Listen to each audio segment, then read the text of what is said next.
नमस्कार दोस्तों, आज हम आपकी मुलाकात करवाएंगे फाइनेंशियल एक्सपर्ट मिस्टर कमल गुप्ता से।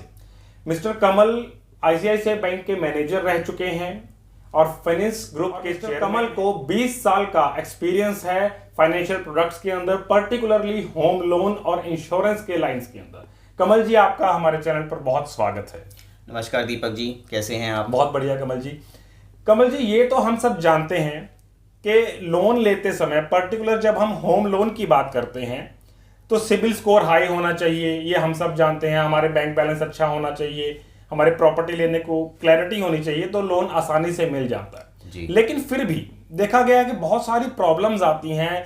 किसी भी आम आदमी का लोन उतनी आसानी से अप्रूव नहीं हो पाता। फाइल रिजेक्शन के बहुत सारे केस सामने आते हैं, या हम जितना लोन लेना चाहते हैं उतना लोन हमें नहीं मिल पाता है। तो क्या मेन मिस्टेक रहती है जो आम आदमी जिस पर फोकस नहीं कर पाता, कहां गलती रहती है होम लोन अप्लाई करते समय? आपकी राय जानना चाहते हैं। तो सबसे पहला पॉइंट, चेकबुक में आपकी ट्रांजैक्शन का पैटर्न बहुत ही नीट एंड क्लीन होना चाहिए। अगर आपकी बैंक स्टेटमेंट में बाउंसिंग है, चाहे वो म्यूचुअल फंड सिप की ही बाउंसिंग है, तो वो आपके लिए एक नेगेटिव इम्पैक्ट है। सेकंड, आपका एवरेज बैलेंस क्या मेंटेन कर रहे हैं। आज की डेट में अगर आपने 10 लाख भी मेंटेन किया हुआ है बट पीछे आप मेंटेन बैलेंस नहीं कर पा रहे हैं एवरेज बैलेंस, तो वो आपके लिए बहुत ही नेगेटिव है लोन लेने के पॉइंट ऑफ व्यू से। तो व्यूअर्स, ये बात हमने समझी आज कि आपका एवरेज बैलेंस मेंटेन होना चाहिए और आपकी सेविंग्स की पासबुक और करंट अकाउंट की स्टेटमेंट दोनों नीट एंड क्लीन होनी चाहिए। उसके अंदर कोई चेक बाउंस अगर ज्यादा कंसेक्टिवली शो कर रहा है या आपकी सिप बाउंस हो रही है, हालांकि ये हम सब जानते हैं कि सिप अगर बाउंस होती है तो आपके सिबिल स्कोर को कहीं वो इफेक्ट नहीं करती, लेकिन स्टिल लेंडर, जो आपको लोन देने वाली इंस्टीट्यूशन है, वो बैंक है या कोई और संस्था है, वो आपके सिप बाउंसिंग को भी नेगेटिविटी के साथ देखती है। तो कमल जी, एक और सवाल है कि अगर कोई सैलरीड पर्सन लोन अप्लाई करता है जी, और वो सैलरी कैश में ले रहा है। पिछले दिनों में मेरे फ्रेंड सर्कल में एक केस ऐसा देखने में आया था कि वो हाई सैलरी वो ले रहा है अपने एम्प्लॉयर से, लेकिन वो कैश में सैलरी ले रहा है और उस पर्सन को लोन लेने में बहुत परेशानी आई। इसकी वजह क्या है? तो बहुत ही अच्छा पॉइंट पूछा दीपक जी आपने। कैश सैलरी क्या है? आप आज बोल रहे हैं मैं 50,000 रुपया ले रहा हूँ, तो मेरे पास कोई प्रूफ नहीं है कि आप 50,000 रुपया ले रहे हैं। ऐसा नहीं मैं बोल रहा हूँ कि कैश सैलरी वालों को लोन नहीं मिलता, बट कैश सैलरी की जस्टिफिकेशन नहीं है, तो उसकी वजह से रेट ऑफ इंटरेस्ट या तो बहुत हाई होगा या आपकी एलिजिबिलिटी उस वजह से नहीं बन पाएगी। अगर आप 50,000 बोल रहे हैं तो बैंक उसे 25,000 ही लेके चलेगा, और बहुत से ऐसे बैंक्स हैं जो कैश सैलरी को नहीं करते हैं। तो आज ही आप इसको अपने एम्प्लॉयर को बोल के अपनी सैलरी अकाउंट में डलवाना। सैलरी जहां तक पॉसिबली वो बाई चेक या कोई जरूरी बैंकिंग मोड के थ्रू ही होनी चाहिए। बिल्कुल, बहुत जरूरी है सर ये। एक और बात कमल जी, किसी पर्सन की इनकम कितनी भी हाई हो, कितनी भी लो हो, लेकिन कई बार ऑब्जेक्शन देखी गई हैं पर्टिकुलरली इनकम को लेकर कि किस तरह की इनकम को बैंक काउंट करता है, किस तरह की इनकम को बैंक काउंट नहीं करता है। तो एक सैलरी इनकम है, इनकम फ्रॉम प्रॉपर्टी है, इनकम फ्रॉम शेयर मार्केट है, म्यूचुअल फंड से है, प्रोफेशनल इनकम है। कौन से इनकम को जेन्युइन माना जाएगा लोन लेते समय, कौन से इनकम को जेन्युइन नहीं माना जाता? अगर आपकी इनकम रेंटल प्रॉपर्टी से है या रेगुलर इनकम जो भी है, सैलरीड इनकम है, प्रोफेशनल इनकम है, बिजनेस इनकम है, वो तो कंसीडर होगी ही होगी। Apart from that, speculation income या इंटरेस्ट ऑन एफडीआर और सेविंग अकाउंट की जो इनकम है, इंटरेस्ट है, वो कंसीडर नहीं किया जाएगा। इंटरेस्ट इनकम और स्टॉक मार्केट की इनकम दोनों इसके अंदर काउंट नहीं होती हैं। इसलिए जब भी आप लोन के लिए अप्लाई करें तो खास तौर पर ध्यान रखें कि आपकी जो प्रोफेशनल इनकम है, बिजनेस इनकम है, रेंटल इनकम है, कोई कमीशन आ रही है आपको, ये सभी इनकम से काउंट होंगी। स्पेकुलेशन इनकम और इंटरेस्ट इनकम, आमतौर पर ब्याज को हम बीच में गिन लेते हैं, लेकिन वो इसके अंदर आपको लोन लेने में बिल्कुल सहायता नहीं कर सकता। और रेंटल इनकम के लिए दीपक जी एक और चीज़ है, आपको रेंट डीड और प्रॉपर्टी पेपर की रिक्वायरमेंट हो सकती है बैंक को एज ए प्रूफ कि हाँ आप उससे रेंट ले रहे हैं, तभी वो कंसीडर होगी। राइट कमल, कि जब हम होम लोन के लिए अप्लाई करते हैं तो बहुत लोग ऐसे हैं जो रेगुलरली ईयरली बेसिस पर इनकम टैक्स की रिटर्न्स फाइल नहीं करते हैं, और देखने में आता है कि हम पिछले 3 साल की, 4 साल की रिटर्न्स एक साथ उठा के फाइल कर देते हैं। तो इसका हमारे जो फाइल हमने अप्रूवल के लिए लगाई है उस पर क्या इफेक्ट आता है? तो इसमें ये रहता है जी, एक तो आपको रेगुलर इनकम टैक्स रिटर्न भरनी चाहिए। जैसे ही फाइनेंशियल ईयर क्लोज होता है नेक्स्ट ईयर, आपको ये रिटर्न अपना टाइमली भरना चाहिए। कोई भी 2 साल का रिटर्न अगर आप इकट्ठा भर देते हैं, हालांकि गवर्नमेंट ने इसमें कुछ रूलिंग लगा दी है अभी कि 3 साल का रिटर्न आप एक डेट के बाद नहीं भर सकते पुराना, फिर भी अगर आप 2 साल का रिटर्न इकट्ठा भरते हैं तो वो आपका कंसिडरेशन नहीं होता, क्योंकि बैंक को क्लियरली पता होता है कि आपने लोन लेना है, इस वजह से आपने दोनों रिटर्न जो हैं इकट्ठे फाइल किए हैं। तो जैसे ही साल ऑन साल आपको ये रिटर्न क्लोज होता है, नेक्स्ट ईयर में आपको भरना चाहिए। एक और चीज़ रिटर्न के बारे में मैं बताऊंगा दीपक जी, अगर आपकी इनकम में बहुत वेरिएशन है, आप रिटर्न तो साल ऑन साल भर रहे हैं, बट अगर आपकी पिछली रिटर्न थी 5 लाख की, ये रिटर्न है आपकी 10 लाख की, पिछले 3 साल में बहुत ज़्यादा वेरिएशन है, चाहे वो अप ट्रेंड है, मतलब इनकम आपकी बढ़ ही रही है, पर फिर भी बैंक उसमें एक डिक्लेरेशन मांगता है, एक जस्टिफिकेशन मांगता है कि वो इनकम इतनी ज़्यादा क्यों बढ़ रही है या इतनी ज़्यादा क्यों कम हो रही है। This is just a justification. ऐसा नहीं है कि इसमें लोन में कोई इम्पैक्ट आता है, बट फिर भी बैंकर को एक जस्टिफिकेशन चाहिए होती है रीज़न को जानने के लिए। तो कहने का मेन मतलब ये है कि जो भी आप इनकम शो कर रहे हैं उसकी जेन्युइनिटी प्रूव करना भी आपकी अपनी जिम्मेदारी है। बैंक हर उस ट्रांजैक्शन को शक की निगाह से देखता है जो सडनली अराइज हुई है। जी बिल्कुल ठीक कह रहे हैं। तो कमल जी, एक और बात कि जब भी हम होम लोन लेने का मन बनाते हैं तो हमें प्रॉपर्टी पहले डिसाइड करनी चाहिए। प्रॉपर्टी से बात मतलब जो भी मकान, दुकान या प्लॉट हम लेना चाहते हैं वो पहले डिसाइडेड होना चाहिए कि पर्टिकुलरली ये प्रॉपर्टी लेना चाहते हैं, या हमें अपना लोन पहले अप्रूव करना चाहिए। किस तरह से ज्यादा आसानी है, किस तरह से बेहतर और ज्यादा लोन हमें मिल सकता है?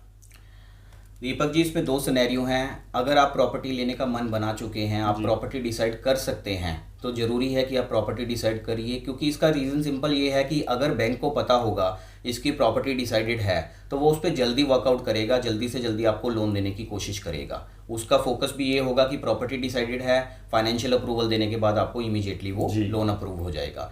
बट अगर आपकी प्रॉपर्टी फाइनल नहीं है, उसमें बैंक की तरफ से ये रहता है कि अभी इनकी प्रॉपर्टी तो फाइनल नहीं है, आपको फाइनेंशियल अप्रूवल उस पर मिल जाएगा, आपके फाइनेंशियल देखते हुए कि आप कितने लोन के लिए एलिजिबल हैं, बैंक वो अप्रूवल तो आपको दे देगा। बट उसमें एक हिकअप ये रहता है कि आपकी प्रॉपर्टी अभी फाइनलाइज नहीं है, वो कब होगी, 1 महीने बाद होगी, 2 महीने बाद होगी, तो उसमें बैंक की तरफ से कई बार थोड़ा सा डिले हो जाता है। तो क्या इसमें रेट ऑफ इंटरेस्ट में भी डिफरेंस आने के कुछ चांस हैं? अगर हमने प्रॉपर्टी पहले डिसाइड की है या हम बाद में डिसाइड करते हैं, रेट ऑफ इंटरेस्ट उससे सेम रहता है या उसमें भी बदलाव आ सकता है? इस रीज़न से तो रेट ऑफ इंटरेस्ट में कोई फ़र्क नहीं आता, बट एक जो इसमें फ़र्क पड़ सकता है वो मैं आपको बता देता हूँ। आज आपने अगर प्रॉपर्टी सेलेक्ट किए बिना लोन अपना अप्रूव करा दिया और आज 6.5 का रेट चल रहा है, बट आप लोन ले रहे हैं 2 महीने बाद जब आपकी प्रॉपर्टी सेलेक्ट हो गई है, उस टाइम पे जो रेट चल रहा होगा वो रेट आपको मिलेगा। Okay, right. तो कमल जी, अगला सवाल हमारा ये है कि हमें कितने टर्म के लिए लोन लेना चाहिए? वैसे तो ये चीज पर्सनल अपनी हो सकती है जरूरत के हिसाब से, लेकिन जब बात करें कि लोन लेना आसान कितना हो सकता है या कितने कम से कम रेट ऑफ इंटरेस्ट पर हमें लोन मिल सकता है, तो 5-6 साल का लोन ज्यादा आसान है या 10 साल का या 20 साल का? लोन का जो टर्म है वो लंबे से लंबा होगा तो हमें कम रेट मिलेगा, या लोन का टर्म छोटा होगा तो हमें कम रेट मिलेगा? आपकी क्या राय है? लोन की टर्म का दीपक जी कोई भी रिलेशन नहीं है रेट ऑफ इंटरेस्ट से। रेट ऑफ इंटरेस्ट अगर आपका 5 साल का लोन है या 30 साल का लोन है तो वो सेम ही रहेगा। लोन का टर्म डिसाइड करता है यूजली बैंक। ये होम लोन जो है लॉन्ग टर्म के रहते हैं, 15 से 20 साल 25 साल के लोन रहते हैं। अब इसमें बैंक डिसाइड कैसे करता है, मान लीजिए आपने 20 साल के लिए लोन अप्लाई किया, बट आपकी एलिजिबिलिटी 20 साल पे नहीं बन रही है, वो 25 साल में बन रही है, क्योंकि 25 साल में जाएंगे तो आपका जो EMI है वो कम हो जाएगा। बट बैंक को लगता है 20 साल की जगह हम 25 साल का आपको देंगे या 30 साल का देंगे, तो वो चीज़ तो इसमें हो सकती है, but rate of interest in any case is same. Term का रेट ऑफ इंटरेस्ट से कोई फर्क नहीं है। रेट ऑफ इंटरेस्ट का लोन की ड्यूरेशन से कोई रिलेशन नहीं होता। कमल जी, एक और सवाल जो शायद थोड़ा सा अटपटा लग सकता है हमारे सुनने वालों को भी और आपको भी, लेकिन मेरे मन में सवाल आ रहा है कि सिबिल स्कोर एक बहुत आम सी चीज़ है। हम कहते हैं 600 से ऊपर अगर हमारा सिबिल है तो बहुत अच्छा है, लोन लेना आसान है, 800 है तो बहुत ही अच्छा है, और हमारा सिबिल कितना है ये हम बार बार चेक करते रहते हैं। कभी प्राइवेट साइट्स पर, policybazaar.com पर, कभी किसी साइट पर हम बार बार अपना सिबिल स्कोर चेक करते हैं। और मेरे सुनने में ये आया है कि अगर आप बार बार अपना सिबिल स्कोर चेक करते हैं तो वो आपको लोन लेने में एक तरह की परेशानी का सबब बन सकता है। कैसे, कमल जी हमें बताएंगे? दीपक जी देखिए, ऐसा होता है CIBIL once in a while अगर आप चेक करते हैं किसी भी ऑनलाइन साइट पे जाके या किसी बैंकर के थ्रू, तो कोई इशू नहीं है। सिबिल को बार बार चेक करना आपके सिबिल स्कोर को कम तो नहीं करेगा, बट आपके इंप्रेशन को जरूर डाउन कर देगा लेंडर के आगे। आप जितनी बार अपना सिबिल चेक करते हैं, सिबिल में रिपोर्ट जनरेट होती है। अब मान लीजिए 1 साल में आपने 10 बार सिबिल चेक कर दिया, 1 साल बाद आपने अभी बैंक से रियली में होम लोन अप्लाई किया, तो बैंक को सारी जितनी भी आपने सिबिल चेकिंग की है थ्रू किसी बैंक या ऑनलाइन प्लेटफॉर्म पे, वो सिबिल एंट्रीज दिखेंगी, जिसकी वजह से बैंक को ये लगता है कि आप बार बार लोन अप्लाई कर रहे हैं और शायद आपका लोन रिजेक्ट हो रहा है। तो सिबिल रिकमेंड नहीं है बार बार चेक करना आपको। तो हमने ये इंपॉर्टेंट पॉइंट यहां पर जाना है कि सिबिल स्कोर आपका कितना भी अच्छा हो, उसको बार बार चेक करने से लेंडर यानी जो आपको लोन देने वाला है उसके दिमाग में, उसकी थिंकिंग के अंदर ये चीज जाती है कि शायद कहीं आपको डर है कि आप सिबिल स्कोर अपना मेंटेन कर पा रहे हैं या नहीं कर पा रहे हैं। कोई मैटर नहीं कि आपके फाइनेंशियल स्टेटमेंट्स कितने अच्छे हैं, लेकिन अगर लेंडर के मन में शक पैदा होता है कि आप अपना सिबिल को लेकर ओवर कॉशियस हैं, वो आपके लोन के रिगार्डिंग एक नेगेटिविटी आप शो कर सकता है। तो कमल जी, अगला सवाल हमारा ये है कि कई बार जब हम प्रॉपर्टी डिसाइड कर लेते हैं, सपोज हमने कोई 500 गज का प्लॉट डिसाइड कर लिया लेने के लिए, और रजिस्ट्री के अंदर उसके 500 गज ही लिखा हुआ है, लेकिन एक्चुअल जो उसका स्पेस है वो 2 गज कम भी हो सकता है, 2 गज ज्यादा भी हो सकता है, और हम लोग खुश हो जाते हैं कि 500 गज की जगह पर हमें 502 गज जगह मिल रही है।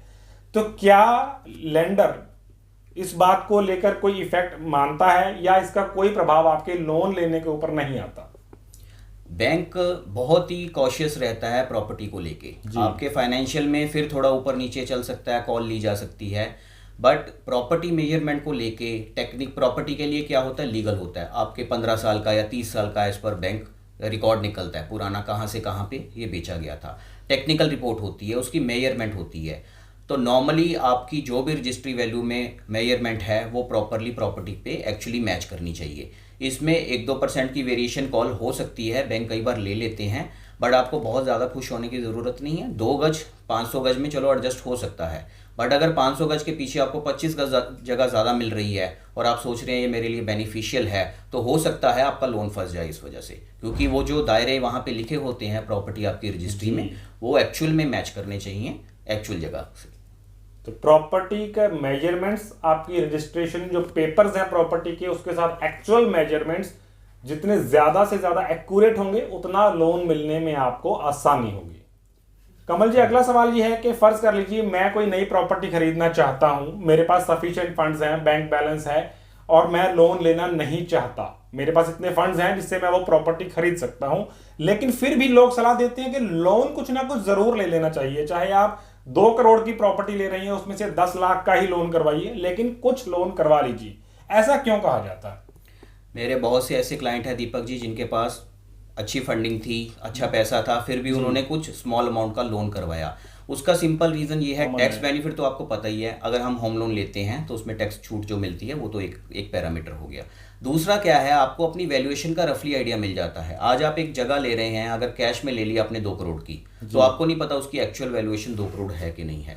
एक तो बैंक जब वो वैल्यूएशन करता है तो आपको अप्रॉक्सीमेट पता चल जाता है कि मैं कोई घर महंगा नहीं ले रहा हूँ, एज पर वैल्यूएशन रिपोर्ट ले रहा हूँ। दूसरा सबसे ज़रूरी पार्ट उसका लीगल एंड टेक्निकल, जो हमने पहले पॉइंट में डिस्कस किया कि जगह बराबर होनी चाहिए, मेजरमेंट होनी चाहिए, वो आप नहीं करेंगे नॉर्मल केस में। बट अगर आप बैंक से लोन अप्लाई करते हैं, चाहे वो छोटा मोटा लोन ही है, तो बैंक वो सारे पैरामीटर चेक कर लेता है, तो जिसकी वजह से आप टेक्निकली साउंड हो जाते हैं कि हाँ प्रॉपर्टी किसी भी झगड़े में नहीं है, प्रॉपर्टी मेरी सेफ एंड साउंड है। तो प्रॉपर्टी लेते समय अगर आप थोड़ा बहुत भी लोन करवा लेते हैं तो आपकी प्रॉपर्टी के पेपर्स जितनी गहराई से एक बैंक वेरीफाई कर सकता है उतना शायद आप नहीं कर पाएंगे, और ये सबसे बड़ा बेनिफिट है लोन लेने का। तो कमल जी, जब भी हम कोई प्रॉपर्टी लेना चाहते हैं और उसका लोन करवाना चाहते हैं तो बैंक डिमांड करता है डाउन पेमेंट। तो कितने % टोटल प्रॉपर्टी का हमें लोन आसानी से मिल सकता है? ये हम सब जानते हैं कि पूरा लोन हमें कभी भी नहीं मिलता, 80% के लगभग लोन मिलता है, लेकिन हम जहां कमल जी से जो जानना चाहते हैं वो ये है कि कितने % हमें लोन आसानी से मिल सकता है और कितनी हमारे पास डाउन पेमेंट रेडी होनी चाहिए जिससे बैंक हमें लोन आसानी से दे। कमल जी, जैसा कि आपने कहा कि 80% से ज़्यादा बैंक पेमेंट हमें नहीं देता है, बिल्कुल ठीक पॉइंट है, और 80% से ज़्यादा लोन हमें लेना भी नहीं चाहिए। रीज़न कि अगर आप 10 लाख रुपए की प्रॉपर्टी ले रहे हैं, आप चाह रहे हैं कि सारे का सारा पैसा बैंक आपको दे दे, तो टेक्निकली भी वो गलत है जी। आपके डिफ़ॉल्ट के चांसेस ज़्यादा बढ़ जाते हैं। जितनी ऑब्लिगेशन आप अपनी कम रख सकते हैं, डाउन पेमेंट ज़्यादा से ज़्यादा जो आप कर सकते हैं वो कीजिए। जो भी आपकी मार्केट वैल्यू है, जो बैंक की मार्केट वैल्यू होगी, उसका आपको 80 to 85% मैक्सिमम बैंक लोन दे देते हैं। बट फिर भी मैं रिकमेंड करूंगा कि 30 to 40% पेमेंट आपको खुद से लगानी चाहिए। 60% के अराउंड जो है लोन पेमेंट आप बैंक से ले सकते हैं एक लोन को सही तरीके से चलाने के लिए। जी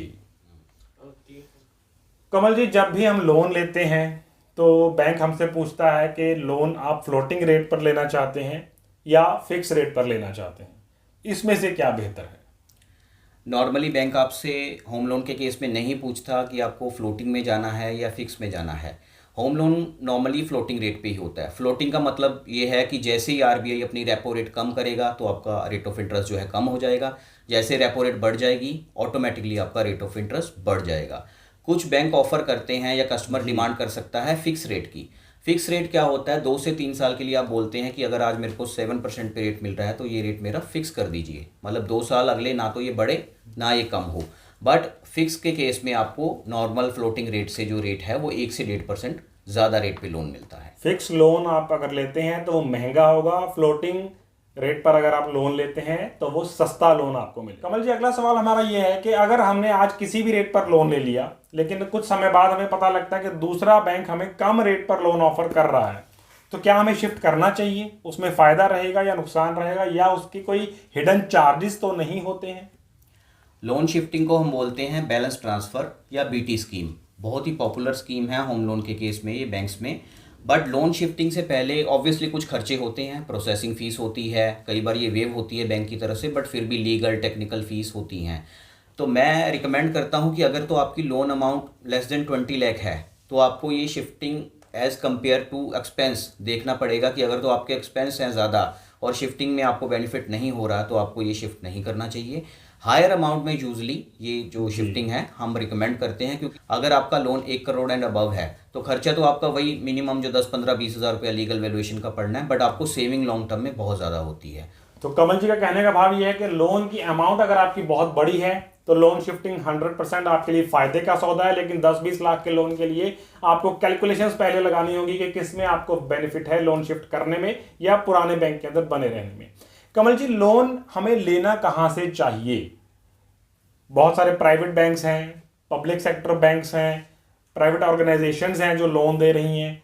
सबसे आसानी से लोन कहाँ मिलता है? कौन इंस्टीट्यूशंस हैं जो सबसे सस्ता लोन प्रोवाइड कर रहे हैं? क्या इसकी कोई सेट पैटर्न, कोई सेट थ्योरी है, या ये भी केस टू केस वेरी करता है? ये बिल्कुल केस टू केस वेरी करेगा दीपक जी। हो सकता है आपकी फाइल किसी प्राइवेट बैंक से हो, मेरी फाइल किसी नेशनलाइज्ड बैंक से हो जाए, तो आपका ओवरऑल सिबिल क्या है, आपका ओवरऑल प्रोफाइल क्या है, आपकी क्या सैलरी है, क्रेडिट सैलरी है, तो ये सारे पैटर्न को देखते हुए आप अपना बैंक सेलेक्ट नहीं कर सकते। आप एक आइडिया ले सकते हैं कि मान लीजिए मैं प्राइवेट मेजर लेंडर्स की बात करूं या गवर्नमेंट बैंकों की बात करूं, वो किसी भी केस में डेविएशन बहुत कम लेंगे। ऑन द अदर हैंड कुछ NBFCs हैं, नॉन बैंकिंग फाइनेंशियल कॉर्पोरेशन, तो अगर कुछ केस में डेविएशन होती है, उनका रेट ऑफ इंटरेस्ट थोड़ा सा ज़्यादा होता है तो वो कॉल लेते हैं। तो ये overall case to case vary करेगा कि आपको कौन से बैंक में जाना चाहिए, कौन सा बैंक आपकी फाइल को पर्टिकुलर को अप्रूव करेगा। कमल जी, एक और बात कि जब भी हम लोन लेते हैं तो हमें इंश्योरेंस करवाने के लिए कहा जाता है, तो क्या ये इंश्योरेंस कंपलसरी है, मैंडेटरी है बाय द लॉ, या हमें कन्वीनियंस के हिसाब से अपनी फ्यूचर सेफ्टी के लिए करवानी चाहिए? कंपल्शन है या करवानी चाहिए? इन दोनों में आपकी राय क्या है? तो आरबीआई की तरफ से या बैंकिंग की तरफ से ये मैंडेटरी नहीं है कि आप इंश्योरेंस लें।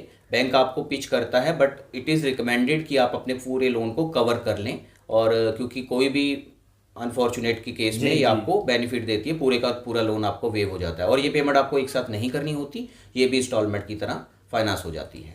तो इंश्योरेंस कंपलसरी नहीं है लेकिन रिकमेंडेड है कि लेनी चाहिए, और इसके लिए आपको कैश पेमेंट नहीं करना पड़ता, ये भी लोन अमाउंट के अंदर ही फाइनेंस के रूप में आपको अवेलेबल हो जाता है। कमल जी, एक बैंक किसी रेट पर लोन दे रहा है, दूसरा बैंक अलग रेट पर दे रहा है, तीसरा बैंक और किसी रेट पर दे रहा है, तो क्या कोई ऐसी वेबसाइट है, क्या कोई ऐसा ऑनलाइन सिस्टम है कि हमें बैंक टू बैंक जाकर वेरीफाई ना करना पड़े, अलग अलग एजेंट्स से मुलाकात करके हमें वेरीफाई ना करना पड़े? ऑनलाइन क्या कोई ऐसी सिस्टम है जिससे हम सभी बैंकों के रेट्स कंपेयर कर सकें जो हमारे लिए एप्लीकेबल हैं, या ऐसा कोई सिस्टम नहीं है, जितने हैं वो फेक हैं या रियल हैं? लोन जो है, रेट ऑफ इंटरेस्ट जो है टाइम टू टाइम चेंज होता रहता है। हर महीने आप देखते हैं हर बैंक की कुछ ना कुछ स्कीम्स आती रहती हैं, पर जब भी रेट फ्लोट होता है मार्केट में उसमें लिखा होगा 6.50, उस पर स्टार लगा होता है। 6.50 से रेट दीपक जी स्टार्ट हो जाएगा, बट आप अपनी फाइल के ऊपर आपको कौन सा बैंक क्या रेट देगा थोड़ा सा आइडिया ले सकते हैं, बट एग्जैक्टली नहीं पता चल पाएगा क्योंकि उसमें बहुत से पैरामीटर होते हैं कि आपको क्या रेट मिलेगा। स्टार्टिंग फ्रॉम 6.50 का मतलब है कि आपका सिबिल स्कोर इस रेंज में होना चाहिए। वो बैंक की इंटरनल गाइडलाइंस है जिसके अंदर बैंक देखता है कि आप मतलब वो बैंक बेसिकली साइट वो बताती हैं, लेकिन आपके लोन की एलिजिबिलिटी या आपको किस रेट पर लोन मिल सकता है, ऐसी कोई साइट नहीं है जो आपको पर्टिकुलरली उसके बारे में आइडिया दे सके। उसके लिए आपको अपने एजेंट से या बैंक से पर्सनली जाकर अप्रोच करना ही पड़ेगा। बिल्कुल करना पड़ेगा, जो आपको प्रॉपरली गाइड कर सकता है कि यहाँ पे हम अप्रोक्सीमेशन आपको ये आइडिया, ये रेट लेके दे सकते हैं। फ्रेंड्स, आज के वीडियो में इतना ही। कमल जी से हमें बहुत जानकारी मिली होम लोन के रिगार्डिंग, क्या उसके प्रॉस हैं, क्या कॉन्स हैं, कैसे सस्ता लोन मिल सकता है। उम्मीद करते हैं कि आज के वीडियो से बहुत से लोगों को फायदा होगा। अगर आपके कोई भी सवाल हैं होम लोन के रिगार्डिंग, किसी फाइनेंशियल प्रोडक्ट के रिगार्डिंग, तो कमल जी की वेबसाइट का लिंक आपको नीचे डिस्क्रिप्शन में मिल जाएगा। डिफरेंट मूड्स को देखने के लिए बहुत धन्यवाद। और भी अगर आपके कोई सवाल है, नीचे कमेंट बॉक्स भी आपके लिए हाजिर है, आप वहां जाकर लिख सकते हैं, हम यथासंभव उसका उत्तर देने का प्रयास करेंगे। कमल जी, आपका बहुत शुक्रिया, धन्यवाद, थैंक यू।